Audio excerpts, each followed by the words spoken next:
South India shopping mall, the wedding మంత్ర, సరికొత్త wedding collection, south India shopping mall.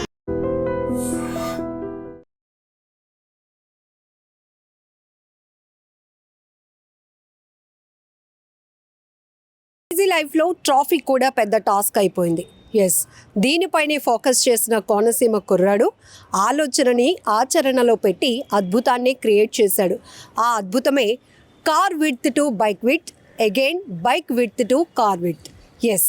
మనకు అవసరం అనుకుంటే అది బైక్ లాగా ఉపయోగించవచ్చు, ఇంకా ఇద్దరు లేదా ముగ్గురు నలుగురుంటే కార్ లాగా కూడా వినియోగించుకోవచ్చు. ఆ సృజనాత్మకతే ఇది అనమాట. సో సుధీర్ యొక్క క్రియేటివిటీని ప్రతి ఒక్కరూ అప్రిషియేట్ చేయాల్సిందే. సో ఇక్కడ మనం చూస్తున్నాం కదా ఎంజెడ్. సో వెరీ క్లియర్గా హీ మెన్షన్డ్ కార్ విడ్త్ ఏదైతే ఉంటుందో ఆ విడ్త్లో మళ్ళీ మనకి అనవసరం అనుకున్నప్పుడు అది కుదించుకోవచ్చు, మనం బైక్ విడ్త్లోకి తీసుకురావచ్చు. ఒకవేళ మనకి బైక్ అంటే 1 or 2 మెంబర్స్ ట్రావెల్ చేసిన తర్వాత ఇది ఒకవేళ నలుగురు కూడా ట్రావెల్ అవ్వాలి అనుకుంటే అగైన్ మనం కార్ విడ్కి దీన్ని ఎక్స్చేంజ్ చేసుకోవచ్చు, మార్చుకోవచ్చు అనమాట. సో ఇంత గ్రేట్ టెక్నాలజీ ఎంత బాగుందంటే, సో ఈ టెక్నికల్ కూడా చాలా ఇంట్రెస్టింగ్ అనిపిస్తోంది. మెకానిజం కూడా చాలా ఆసక్తిగా అనిపించింది. సో తను ఛార్జ్ చేస్తూ ఉన్నప్పుడు ఇది బ్యాటరీ బేస్డ్ వెహికల్, ఛార్జ్ పెడుతున్నప్పుడు ఆటోమేటికలీ వెహికల్ ఎలా ఎక్స్పాండ్ అవ్వడం అనేది భలే ఇంట్రెస్ట్ అనిపించింది.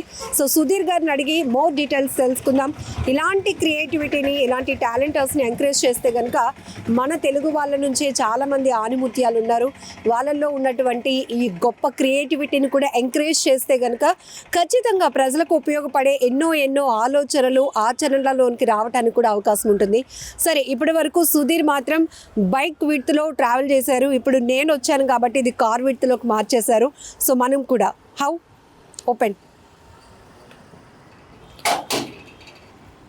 సో ఈ కోనసీమ కుర్రాడు క్రియేటివిటీ భలే ఇంట్రెస్ట్గా అనిపిస్తూ ఉంది. ఒక్కసారి మనం కూడా ట్రావెల్ అవుదాం. స్మూవ్.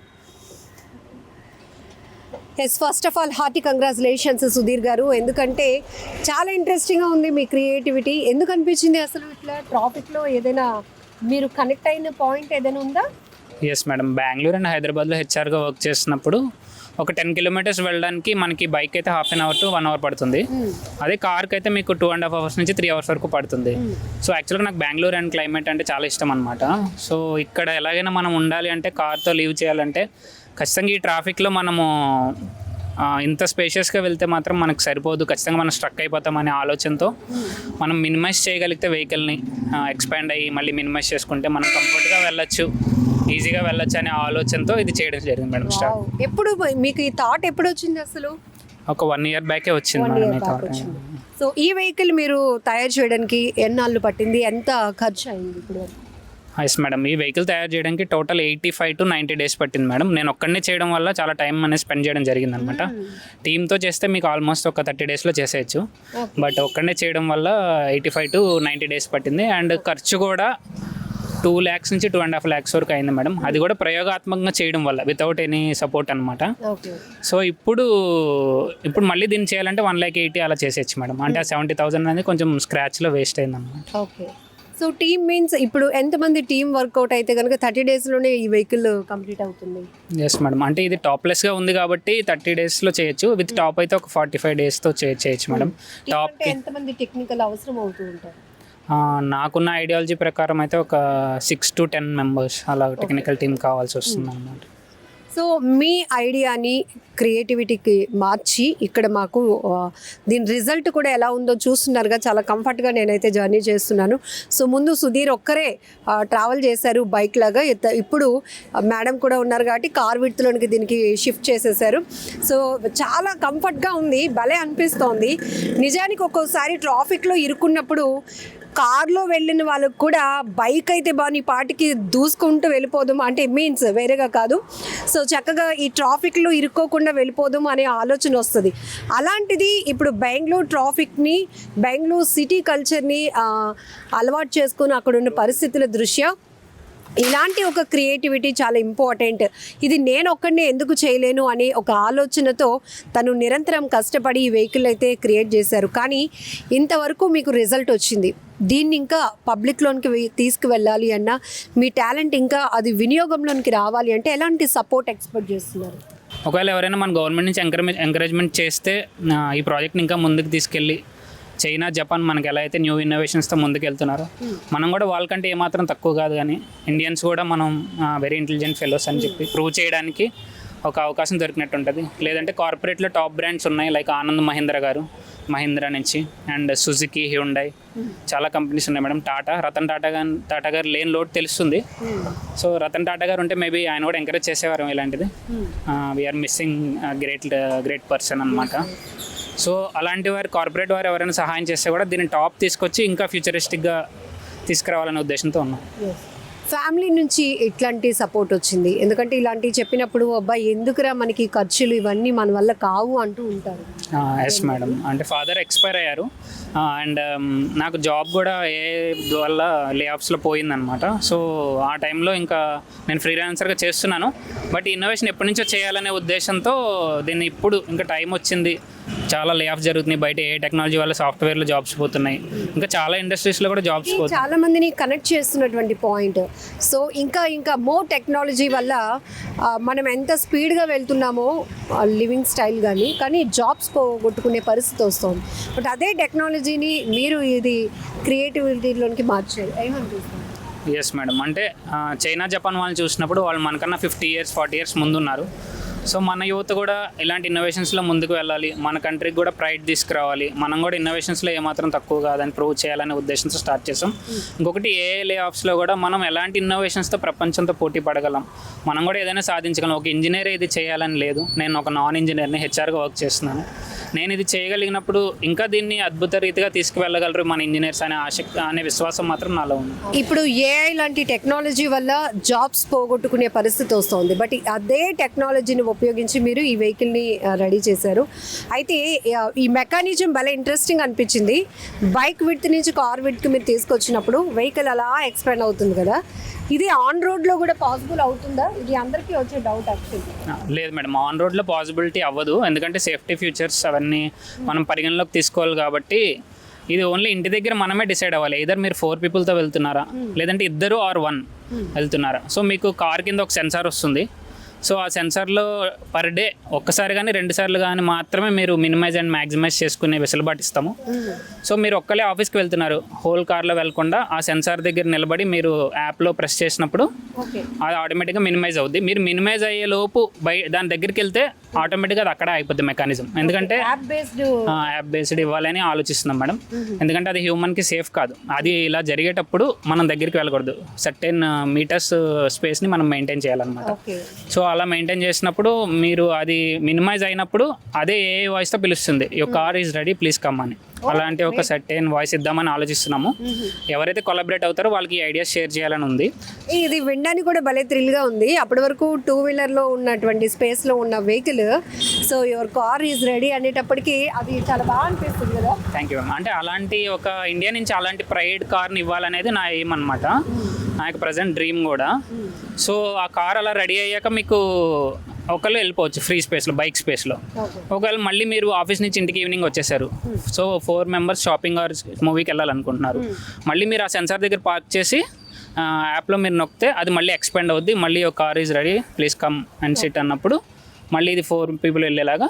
సో త్రూ యాప్ డైలీ మనం ఎన్నిసార్లు ఇలా, అది మేము కొలాబరేట్ అయ్యే కంపెనీని బట్టి మేడం, ఎన్నిసార్లు అయినా ఇవ్వచ్చు. బట్ స్టిల్ ఏంటంటే మేము ఫస్ట్ మోడల్కి ఓన్లీ 2 or 3 times ఇద్దామని ఆలోచిస్తాం.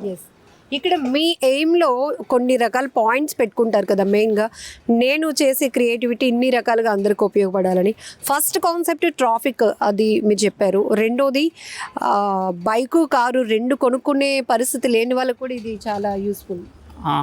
అంటే అలా కూడా యూస్ఫుల్ అవుతుంది madam. And car parking space కన్నా మీరు నైట్ టైం బైక్ పార్కింగ్ స్పేస్కి మినిమైజ్ చేసుకొని కూడా పెట్టుకోవచ్చు. ఈ రోజుల్లో ట్రాఫిక్ సమస్య ఎంత ఎక్కువ మెట్రోపాలిటన్ సిటీస్లో పార్కింగ్ ప్లేస్ లేక చాలా మంది ఇబ్బంది పడుతున్నారు. పాపం కొత్త కొత్త వెహికల్స్ కూడా ఆన్ రోడ్ పార్క్ చేయడం వల్ల అవి డ్యామేజ్ అవ్వడం, అది తెలియలేని బాధ.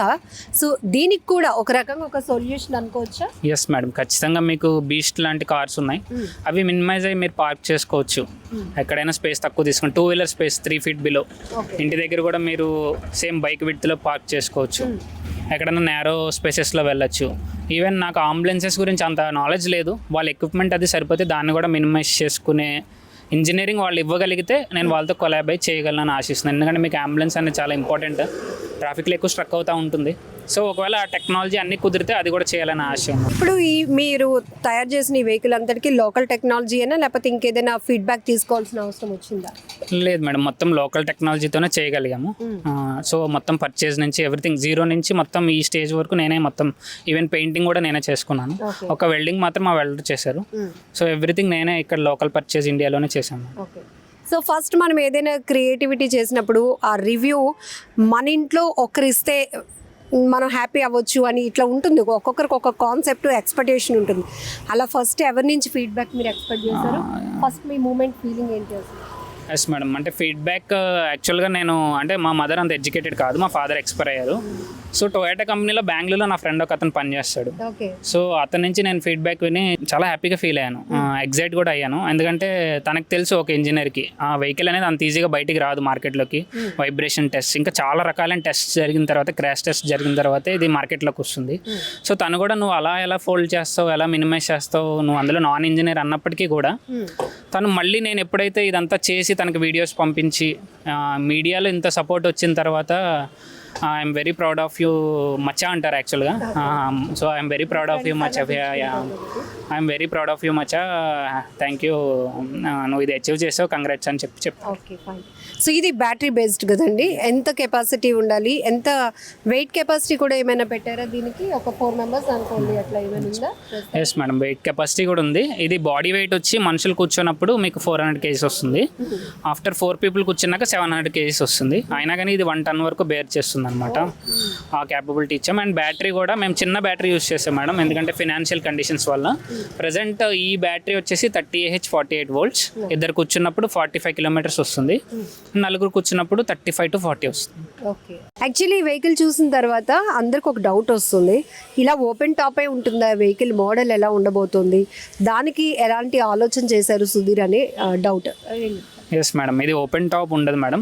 లైక్ ఏసీ కార్స్ లాగా రూఫ్ టాప్తో అంతా వస్తుంది. నా దగ్గర ప్లాన్ ఉంది, బట్ ఫినాన్షియల్గా నా దగ్గర సపోర్ట్ లేకపోవడం వల్ల నేను చేయలేను అనమాట. ఎవరితోనే కొలాబరేట్ అయితే విత్ టాప్ ఏసీ యాజ్ యూజువల్గా టాటా కార్స్ ఇవన్నీ ఎలా ఉన్నాయో అలాగే ఇస్తాము. ఇంకా హైట్ విషయం కూడా అడుగుతున్నారు. యాక్చువల్గా ఏరోడైనమిక్స్ ప్రకారం ఇంత హైట్ ఉంటే ఇది బోల్తా కొడుతుంది అనమాట. సో నేను ఇంకా చాలా యాజ్ కార్ విత్ ఎంత ఉందో గ్రౌండ్ క్లియరెన్స్ అంతే క్లియరెన్స్లో ఇవ్వాలనే ఆ యొక్క హోప్ కలిగి ఉన్నాను అనమాట. ఇంకా ఇంకేమైనా ఐడియాస్, ఇన్నోవేటివ్ థాట్స్ ఉన్నాయా upcoming projects? Yes madam, 2 ideas అయితే మేజర్గా ఉన్నాయి. 26 ideasలో ఇంకొక 2 టేకప్ చేద్దాం అనుకుంటున్నాం. 26 ideas. Yes ma'am, yes. So Indian రైల్వేస్లో మీకు స్లీపర్ క్లాస్లో 72 berths ఉంటాయి. అదే స్పేస్లో 6 to 18 berths ఇంక్రీజ్ అవుతాయి. అంటే ఒక ట్రైన్లో మీకు ఆల్మోస్ట్ 100 berths ఇంక్రీజ్ అయ్యే టెక్నాలజీ ఉందన్నమాట. బట్ అది సెంట్రల్ గవర్నమెంట్ వారి అప్రూవల్స్ అవి కావాలి కాబట్టి, సో వాళ్ళ సపోర్ట్ ఉంటే చేయగలం. ఆ ప్లానింగ్ కూడా మనం ఇవ్వగలం. అండ్ నెక్స్ట్ ప్రతి ఇంటికి కీ అనేది మ్యాండేటరీ మేడం. సో ఆ హోల్లో కీ పెట్టినప్పుడు దొంగలు ఈజీగా హెయిర్ పిన్ కానీ ఇంకేమైనా పెట్టి ఈజీగా స్నాచ్ చేస్తారు అనమాట. సో ఆ ఆప్షన్ లేకుండా మా దగ్గర ఒక టెక్నాలజీ ఉంది. ఆ హోల్ అనేది కంప్లీట్గా కనబడదు, ఓన్లీ ఓనర్కే అది కనిపిస్తుంది. ఆ కీ ఎవరైతే హోల్డ్ చేస్తారో వాళ్ళకే కనిపిస్తుంది అనమాట. సో ఇది మ్యాండేటరీ నీడ్ కాబట్టి దీని మీద ఇమీడియట్గా కూడా ఈ ప్రాజెక్ట్ అయిన తర్వాత ఇది స్టార్ట్ చేద్దాం అనే హోప్స్ కలిగి ఉన్నాం. Okay, great great. మంచి ఎంకరేజ్మెంట్, సపోర్ట్ రావాలని మేము కూడా ఎక్స్పెక్ట్ చేస్తున్నాము. మధ్యకాలంలో బ్యాటరీ వెహికల్స్ ఎక్కువగా ఫైర్ అవ్వటం ఇవి చూస్తున్నాం కదా, డ్యూ టు వెదర్ కండిషన్స్ అవ్వచ్చు. సో ఎంతవరకు మనకి సేఫ్ అండ్ సెక్యూరిటీ పరంగా కూడా ఇది చాలా ఇంపార్టెంట్. ఎస్ మ్యామ్, యాక్చువల్గా ఇప్పుడు మన గవర్నమెంట్ కూడా గో గ్రీన్ అంటే పొల్యూషన్ లెస్ వెహికల్స్ని చాలా సపోర్ట్ చేస్తుంది. సో ఇది పొల్యూషన్ ఉండదు అండ్ బ్యాటరీ ఎక్స్పాండ్ అవ్వడం అనేది మీకు ఫస్ట్లో కూడా మొబైల్స్లో కూడా లైక్ ఎంఐ ఫస్ట్లో బ్లాస్ట్ అయ్యాయి, కానీ రాను రాను వాళ్ళు దాన్ని అధిగమించి ఇప్పుడు చూస్తే టాప్ కంపెనీ రేంజ్లో టాప్లో ఉంది. సో ఫర్దర్గా ఫ్యూచర్లో కూడా ఇంకా వీళ్ళు మంచి బ్యాటరీస్ తీసుకొస్తారని. అండ్ BYD బిలియో డ్రీమ్స్ అనే కంపెనీ చైనా నుంచి ఉంది. వాళ్ళు ఆల్రెడీ చాలా మంచి టెక్నాలజీతో ఉన్న నాన్ బ్లాస్టబుల్ బ్యాటరీస్ కూడా మార్కెట్లోకి వచ్చినట్టు నేను విన్నాను. సో మనకన్నా చైనా 50 years ముందు ఉంది కాబట్టి వాళ్ళ దగ్గర ఆల్రెడీ అలాంటి బ్యాటరీస్ వచ్చాయి మేడం. సో మన గవర్నమెంట్ కూడా వాటిని ఎంకరేజ్ చేసి ఇక్కడ కూడా ఈ ఇండస్ట్రీ కూడా తీసుకొస్తే అలాంటి ప్రాబ్లం ఏమి ఉండదని నేను ఎక్స్పెక్ట్ చేస్తాను. Okay, so I'm very impressed. Wish you all the very best and congratulations మా. సో అండ్ ఈ కోనసీమ కుర్రాడు సుధీర్ సృజనాత్మకత ఎలా ఉంది, సో తను ఎంత కష్టపడ్డాడు, ఎందుకోసం అంటే మనం ఏదైనా ఒకటి సాధించాము అంటే అది సొసైటీకి ఉపయోగపడేది అయితే ఇంకా దాంట్లో ఉన్న ఆత్మసంతృప్తి వేరే లెవెల్. ఆ రకమైనటువంటి కాన్ఫిడెన్స్ అండ్ మీలో చాలా కనిపిస్తూ ఉంది. సో గవర్నమెంట్ నుంచి కానీ టాప్ కంపెనీస్ నుంచి దీనికి మంచి ఎంకరేజ్మెంట్ ఉంటే కనుక ఖచ్చితంగా దీన్ని ఇంప్లిమెంట్ చేయొచ్చు, ఆన్ రోడ్ తీసుకురావచ్చు. దీని కెపాసిటీ ఎలా వర్కౌట్ అవుతుంది, సో మనం ఏ పర్పస్లో బైక్ కింద వాడాలి లేకపోతే కార్ కింద ఎక్స్పెండ్ చేసుకోవాలనుకున్న ఫుల్ డీటెయిల్స్ అయితే సుధీర్ మనకి ఇచ్చేశారు. సో ఈ వెహికల్, ఈ క్రియేటివిటీపై మీ అభిప్రాయం కూడా కామెంట్లో తెలియజేసి మీ బ్లెస్సింగ్స్ కూడా సుధీర్కి ఇచ్చేయండి. All the very best. నిజంగా ప్రస్తుతం ఉన్నటువంటి సమాజం దేనికి ప్రయారిటీ ఇస్తుంది? ఆర్థిక సంబంధాల చుట్టూ మాత్రమే తిరుగుతోంది. మళ్ళీ ఎన్నికలంగానే చాలా విరక్తి కలుగుతాను.